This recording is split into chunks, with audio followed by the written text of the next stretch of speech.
God's house this morning? I am. Let me ask the question. Uh,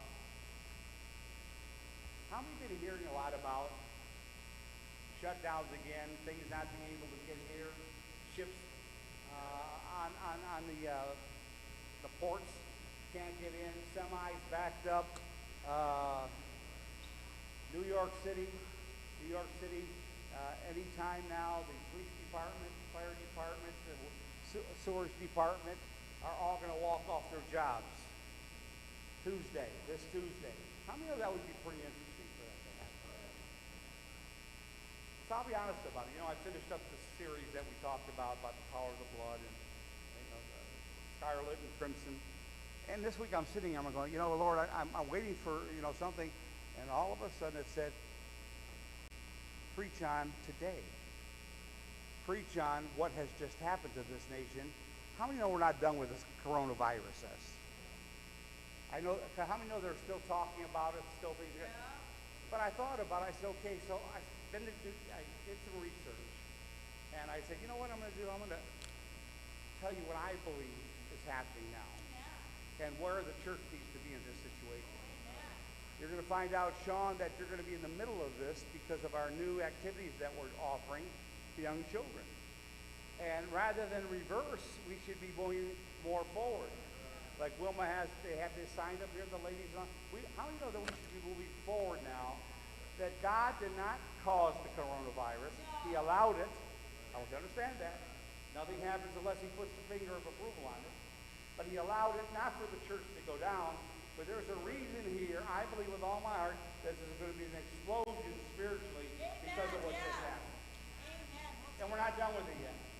So I want you guys to get alive today because at the funeral home, we got our last, we had one of the busiest months we had in business.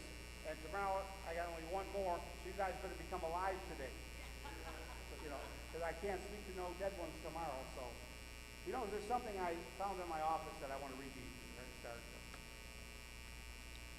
When my son was in the hospital, I said this every day and I passed these out in church. Obedience is in the womb of breakthrough. I will come out of that wilderness. A new season is about to begin for me today. My season is changing.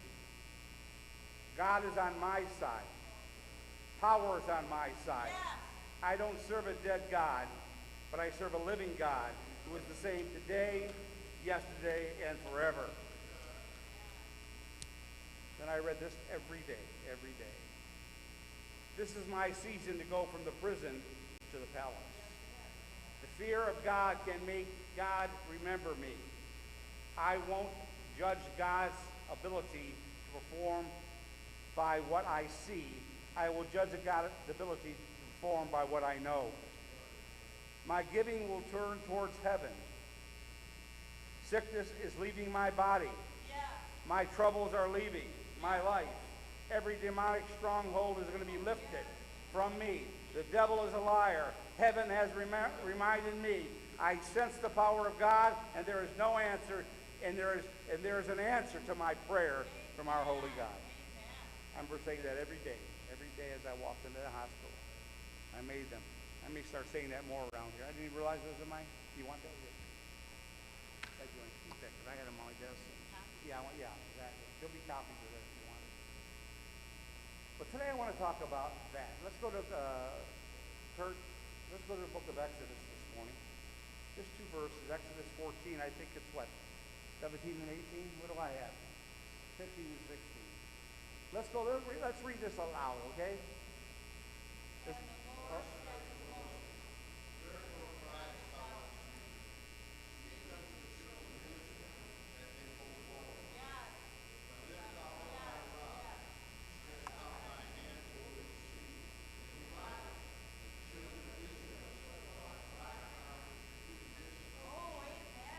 I want us to stop and look at this for a minute.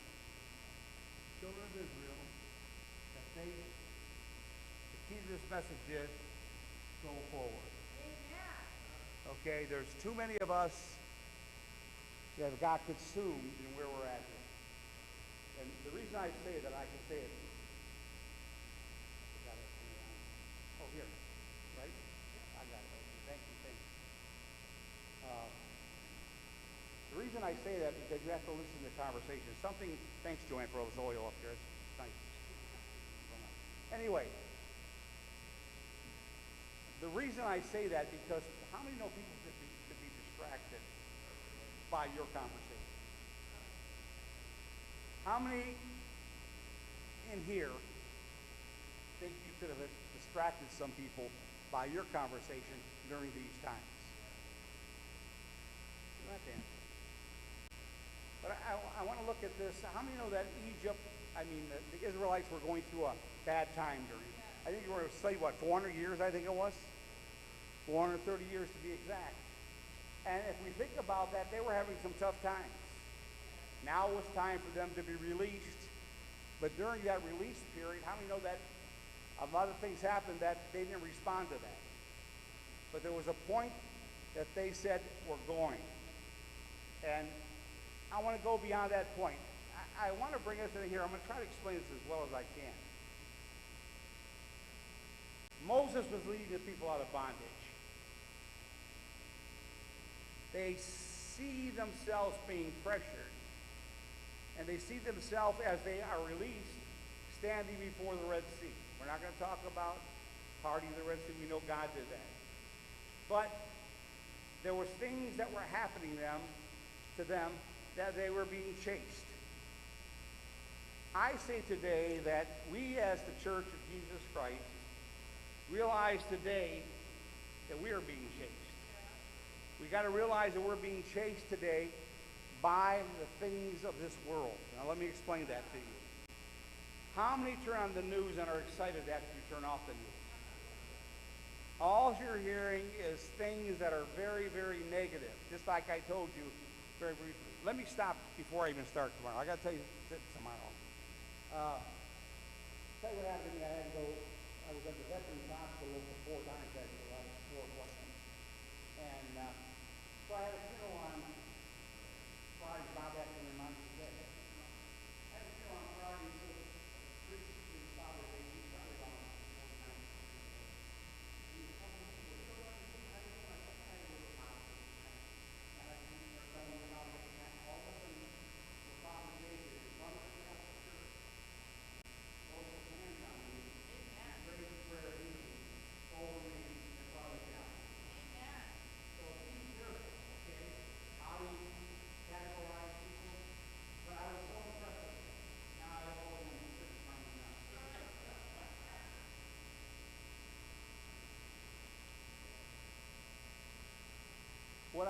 What I'm saying now is that we are in a time where, as far as the future is concerned, it's kind of shabby. If you look at the future, they're talking about Social Security. Where's it going to be 15 years from now? I mean, I want you to think about all that we've been given, and a lot of this has happened now since COVID. It's brought out all these things. Now,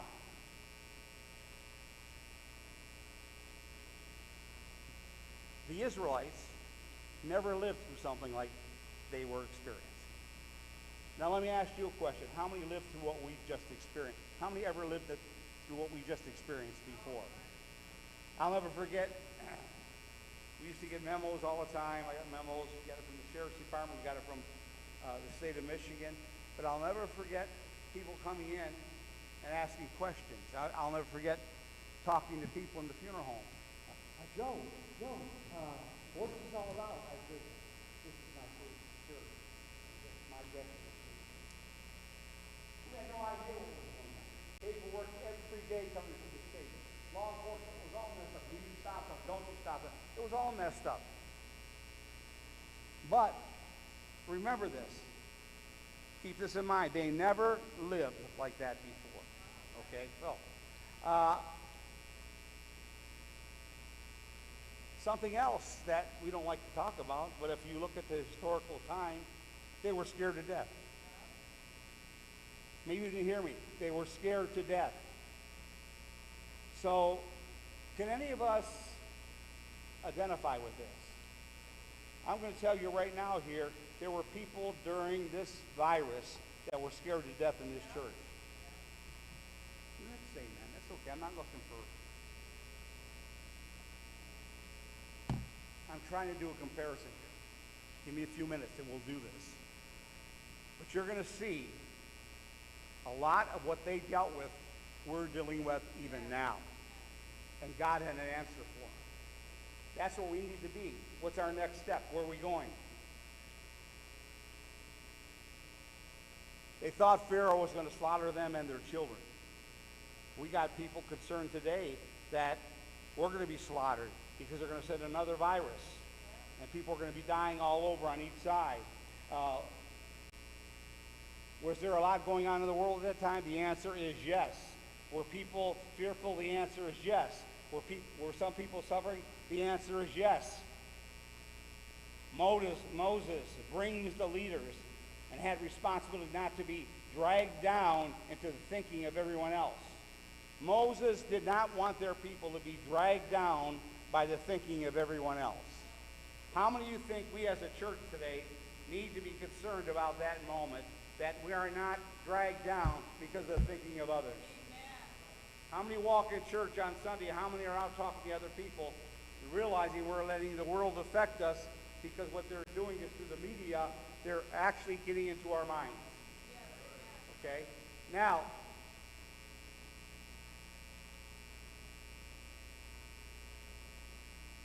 Moses gets the word. Let's get out of here. They're on a roll, right? Now they're out of there. But you know, when Moses took the people out, they cried to go back. I want you to think about that. Moses takes them out. They leave the land. They take all the goods that they could take, have cattle and everything else. But now the people, because things weren't going exactly the way they thought they should go, tell Moses to go back.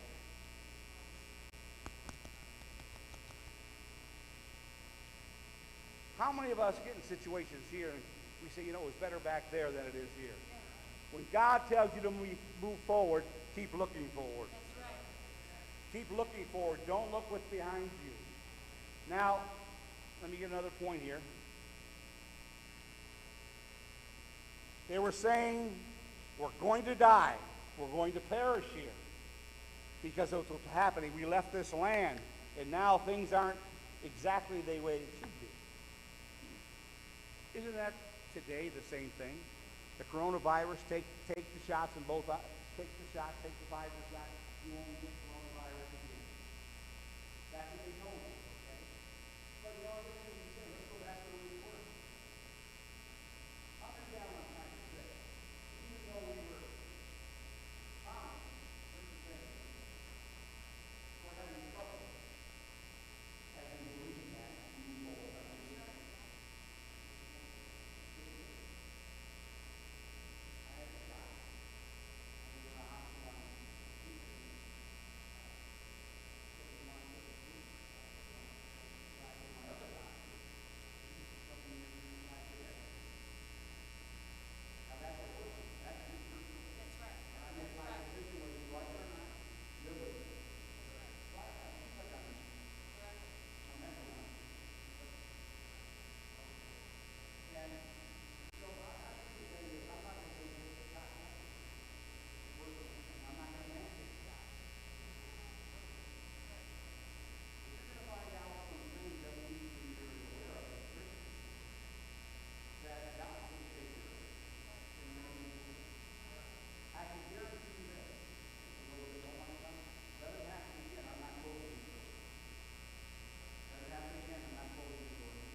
For those that don't want to come, stay home. I'm not going to knock you. It's a personal issue. Let's keep it that way, okay? You know, because someone gets the shots. I had shots. Does that mean I don't believe in God? No, I had shots because of what I do. I need the shots. I'm dealing with people that you guys never have. I've dealt with more COVID in my lifetime now. I'm talking about hundreds. I couldn't even walk downstairs to go, huh? And I got it twice after the shot. I got it after the shot.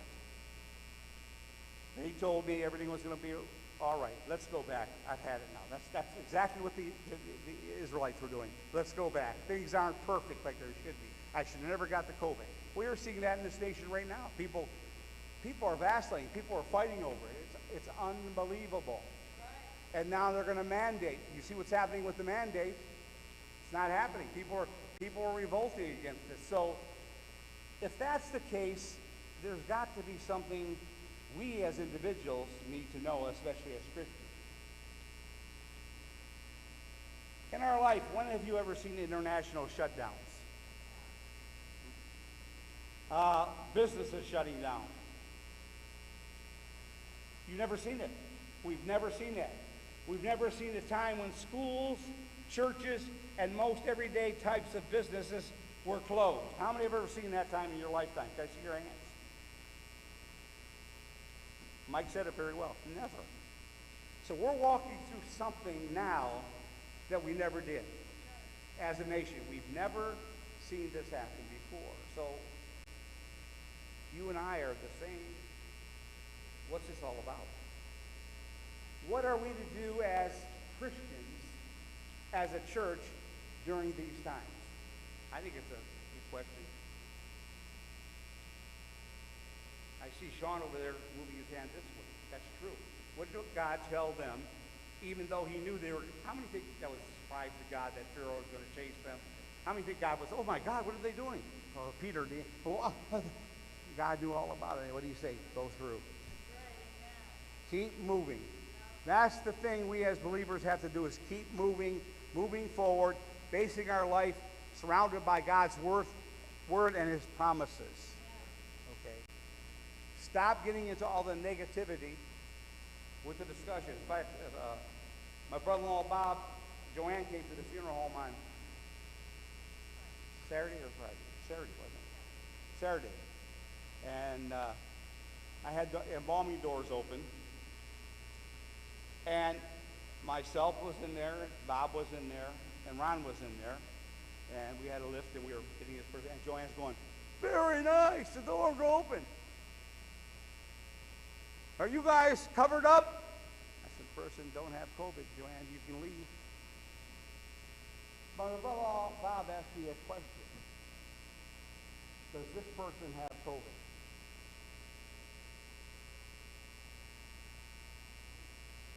No. Why would he ask that question?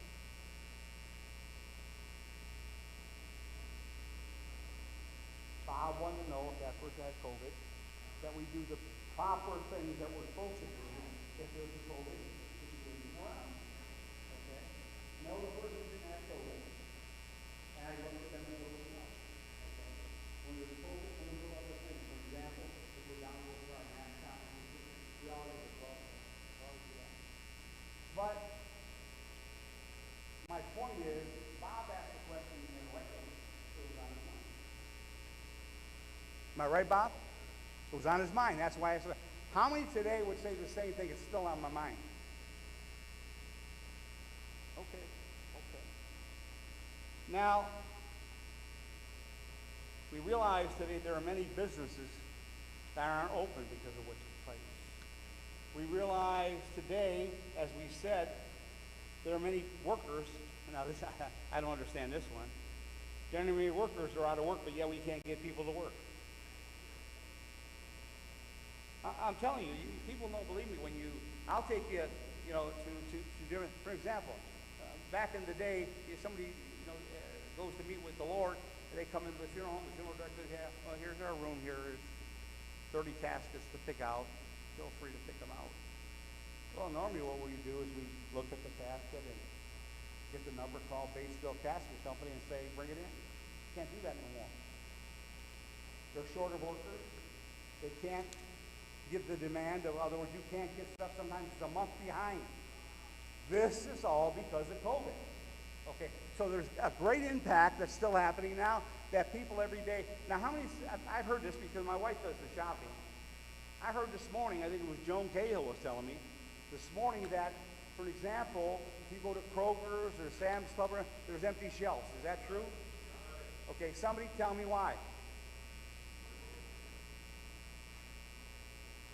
How many went to a McDonald's restaurant that used to be open 24 hours, now it's closed at 6? I remember going after church on Sunday. Let's just go to Wendy's or the other one in town. A Burger King or the pizza place in town.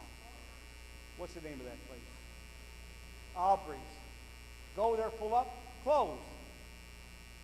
Who would ever think of that? So, in other words, we're experiencing things that we never experienced.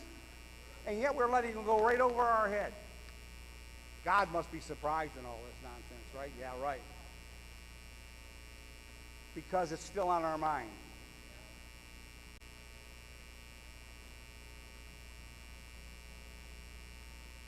This COVID-19, if we allow it, is going to teach us many things. First of all, the things that happened I thought would never happen. I'll never forget when they called me from the ballpark. It was 219, wasn't it? When was COVID? 219? And we're getting ready for the season. And the big shots, they called me and said, Joe, just to give you a heads up, you'll probably be off 6 to 8 weeks because of this COVID. To me, that was wonderful. That's great. 6 to 8 weeks turned into almost 2 years. We had no baseball that year. Then last year they had minimum baseball with nobody in the stands. If you'd have told me that we were going to close Comerica Park, I'd have told you you were crazy. We had 4 or 5 concerts lined up for the year 2020. They were all canceled. If you'd have told me that in 2019 and I was a betting man, I'd have lost everything I had. I'd have said it never happened. How many would ever think that you couldn't go in the hospital and see your loved one? Couldn't go in. I remember people coming to the funeral home and mother or dad or whoever died, they came in, they said, I don't even know how to deal with this, Joe.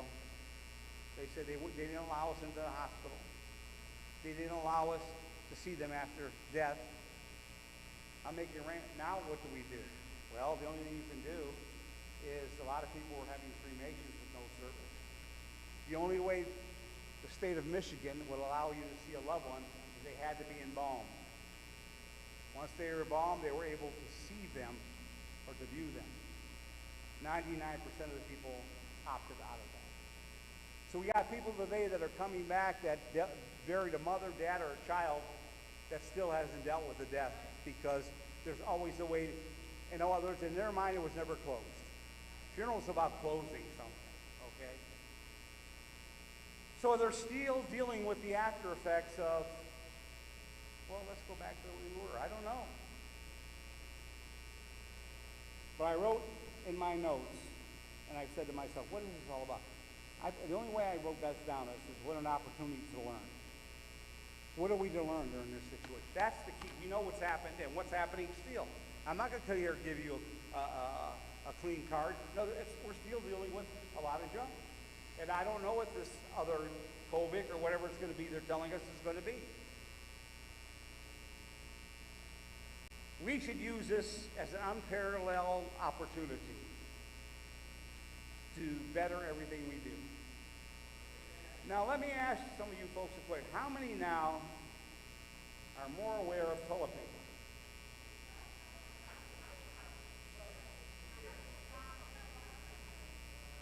How many aware of paper, what, hand wipes? How many are aware of hand soap? How many are more aware of a bottle of alcohol? Why are we more aware of that now than we were before? I mean, you went down the aisle, there was the bare toilet paper, there was they had all kinds. Now, all of a sudden, I heard the other day people were going to the store and there was no toilet paper again.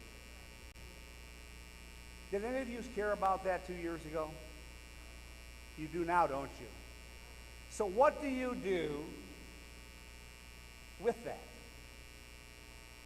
Do you make sure you have toilet paper stored in your house or paper towels? Or do you? How many don't care? That's what we're going to use. The grass in the backyard is you. And what are you going to use? You play new? Dan got it right. That's what we use in Pennsylvania. A telephone book. See? Something about the Sears catalog.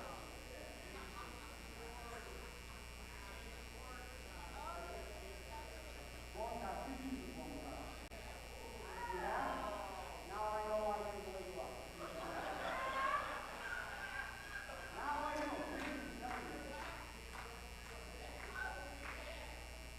My mom told me a story when we lived in Pennsylvania. They used the Sears catalog. How many have got one of Sears catalogs rather than toilet paper? Each one of mine. Check over it. Oh. So what we're looking for is, yeah, I'm not kidding you. But again, I'm using that because it changed. This has changed the way we think. Now we're looking at things a little more careful than we did before. You hear it's coming, I'll guarantee you there'll be a water shortage. I'll guarantee you there'll be a toilet paper shortage because what they're telling you now, they can't even get it in. People ain't even working to do this. So you guys better, there's something going on. We just can't sit here like we're dumbbells and not pay attention to this. Now, our church and its leadership must face these things that are coming to us. What do we do as a church? Who do we look at? For an example, I put down there, Jesus is our role model. Jesus is our role model. And yet you may say, Pastor, what does this have to do? This has to do with everything that we need to be prepared for. I say, you can say, you know, power in the blood. Yeah, that's a lot of it. But how many know we as a people need to be prepared? And it's my job, according to scriptures, to do that to the church. I'm not going to finish today. It's going to take another week. One thing Jesus never did in his lifetime is he never panicked. You show me in the Word of God where Jesus panicked. How many of us have panicked? Panicked during this time. Now, he never became anxious over anything. Now,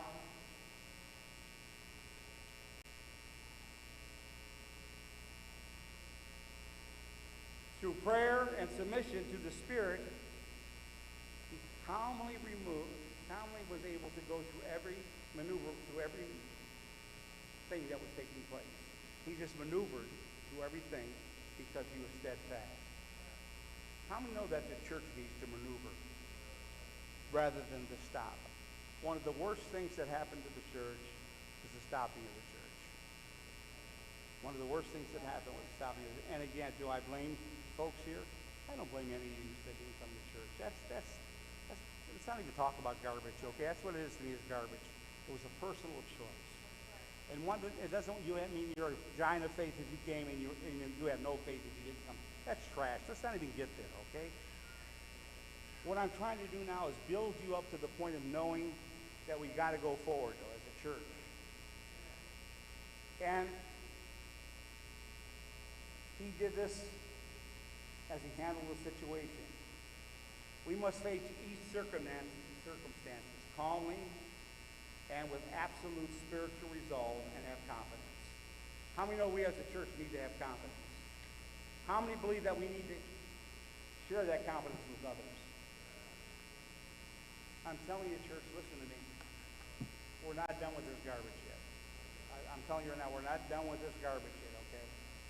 Yeah, you're starting to feel how storm clouds are moving in. But it's not done. I mean, I've been to places this week that I go wear a face mask everywhere I go in. I'm trying to breathe. I got my nose down. I'm trying to breathe. How many have ever been to places this week that you had to wear a face mask? Did that happen 2 years ago? Thank you. Thank you. Now, as a church and as a people, as I look this up, we must not be shaken easily. In other words, when it comes in, consider the day that Jesus received the word that his friend Lazarus was sick. His friend Lazarus was sick, into Jesus go on a 911? Did not. Jesus understood the principle. He loved Lazarus and his two sisters. The expected thing for him to do at that time was to leave immediately and go to him immediately. Instead, the Bible tells us he tarried a few days. In other words, here's a 911. He said, I'll be there in a few days. Don't worry about a thing. Exactly what he did. In other words, he did not react to the situation, even though you know what the situation was all about. When he did arrive at Lazarus' house, they told him that his friend had already been dead for 4 days. That's great. I'm glad you're here, but your little lady's been dead for 4 days. Funny he didn't turn around and leave, but God knew about that, didn't he? Yeah. Had Jesus arrived earlier, Lazarus would have been alive.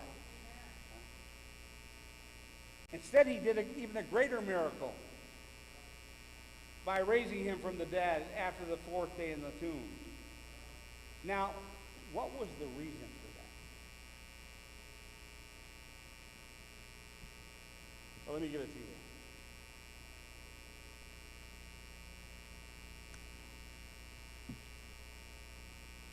How many know that back then in the day, that we have to realize that what Jesus was doing is because they didn't consider that, or you weren't dead until that time. In other words, so he made sure that in their thinking, that he surpassed their thinking by doing what he did, so they couldn't accuse him as that Lazarus was still alive. They were totally convinced that he was dead. What happens with people is they become emotionally distressed. When you become emotionally distressed. Now, that's what we must do in a crisis. What is my point? We are currently on a pathway to the future. God had called Moses, bringing the enslaved nation of Israel out of Egypt. Pharaoh would not let them go. So in the night, by the millions, they began their journey to the promised land, only to find themselves pressed against the Red Sea and surrounded by Pharaoh's army. At perhaps its darkest moment, God opened the door to the future for them. You didn't hear what I said. God opened the door for a future for him. To go there, every one of them had to pass through the divided waters of the Red Sea. Right now, every one of us is going through a similar passageway. The pathway to our future. This is our go forth from Jerusalem this moment. This is an open door to most of the fruitful hour in the modern church we live in today for church history. This is why today the churches in America are not moving forward, but they're moving in reverse. They're starting to adapt to what the world's telling them to do rather than what God's Word's telling them to do. We have to understand that is happening today. The Bible, he said, go forth, go forward. So what does it mean to us as a church? That means we got to go forth with programs, got to go forth with things, plan everything. Somebody said to me, why are you guys having a ice skating outside? There's so much going on. I said, you're right, there's so much going on. Kids need to skate. So what do you want us to do? Shut down the ball field, shut down the soccer field, shut down the cornhole, shut down the skating rink because you're afraid of COVID? What we're doing is we're showing the public that we're not afraid and we're moving forward. Go forward, he said. I'm not going to buy into that nonsense anymore. Not going to. You know, I think that a little bit happens with my military. That's just what you did. You went forward. Whether you're going to live or die, you go. Whatever they told you to do in the military, you did. That's what I want to stress next week. Some military guys say, well, I never faced. That has nothing to do. You never faced combat. When you took that oath, they could send you anywhere. So now,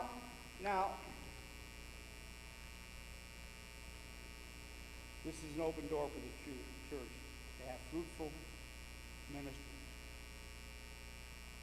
We got at this point, you ever heard stretch the envelope? Stretch the envelope. They use that term in business a lot, stretch the envelope. I remember in law enforcement also at Comerica Park, when there was something major coming up, you have the bosses look at you with their fingers and say, I want everyone. You understand? They smile. No one's taking off. I want everyone on board. Do you understand? Say, yes, we understand. Don't come up with that. That's where we're at as a church now. We need everyone on board. And, yes, exactly right. Okay, now I'm going to end this in a few minutes because there's so much more. Now, I wrote this down. Many among us have become criers overnight. Are we going to admit to that? How many were weeping and mourning during this thing, and all you did is cried about the situation? Many of us become criers overnight. What we need to be in this church is visionaries. We need to have a vision.